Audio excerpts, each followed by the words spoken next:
Welcome to Track Topper. We have linear equations in three shots, so this is your third shot where I have a word problem that Brittany has only 2-cent stamps and 5-cent stamps, and their total value is $1.78. There are two more 5-cent stamps than there are 2-cent stamps. How many 2-cent stamps are there? So let the 2-cent stamps be equal to X.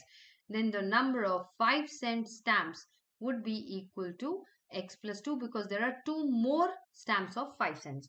So the total value of 2-cent stamps is 2 into X, and the total value of the 5-cent stamps is 5 into X plus 2, and their total value is equal to 178 cents. So we get 2X plus 5 times X plus 2 is equal to 178.